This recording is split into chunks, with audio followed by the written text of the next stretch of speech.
नमस्कार सगळ्यांना. माझं नाव राजवीर देसाई आणि मी आजच्या स्लाइडमध्ये ह्या प्रेझेंटेशनमध्ये आरोग्य क्षेत्रामध्ये डीप लर्निंग कसे वापरले जाते, निदान, उपचार आणि रुग्णसेवा कशी सुधारते हे समजवणार आहे आपल्याला.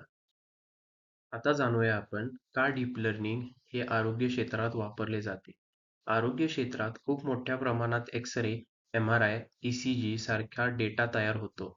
डॉक्टरांना आजार लवकर आणि अचूक ओळखण्यासाठी मदतीची गरज असते. डीप लर्निंग हे काम वेगाने करते, चुका कमी करते आणि डॉक्टरांना योग्य ते निर्णय घेण्यास मदत करते. यात पॅटर्न डिटेक्शन आणि मेडिकल इमेजेस याचा वापर होतो.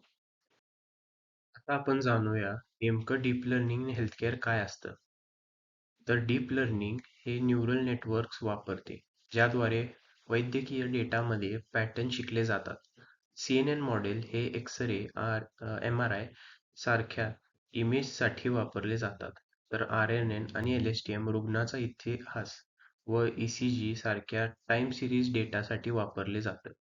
त्यामुळे आजार ओळखणे आणि रिपोर्ट समजणे हे सोपे होते. ह्यात मॉडेल्स असतात. त्यातलं पहिलं म्हणजे CNN, RNN, LSTM, auto encoders आणि ट्रान्सफॉर्मर्स. Thank you. आता आपण जाणूया डीप लर्निंग इन हेल्थकेअर हे नेमकं वर्क कसं करतं.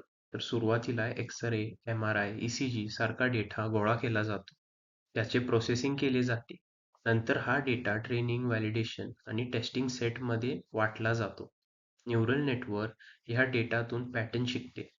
शेवटी मॉडेलची चाचणी घेऊन ते रुग्णालयात वापर करण्यासाठी तैनात केले जाते. प्रत्येक क्षेत्रात हे चॅलेंजेस असतात. तसंच डीप लर्निंग इन हेल्थकेअर मध्येही आहे. डीप लर्निंग साठी मोठ्या प्रमाणात वैद्यकीय डेटा लागतो, जो मिळणे अतिशय अवघड असतं.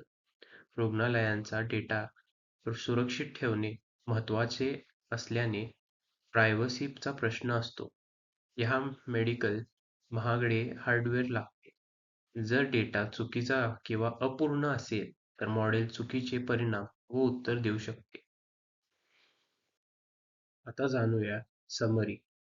डीप लर्निंगमुळे आरोग्य सेवा जलद, अचूक आणि अधिक प्रभावी बनते. आजार लवकर ओळखले जातात आणि डॉक्टरांचा तणाव कमी होतो.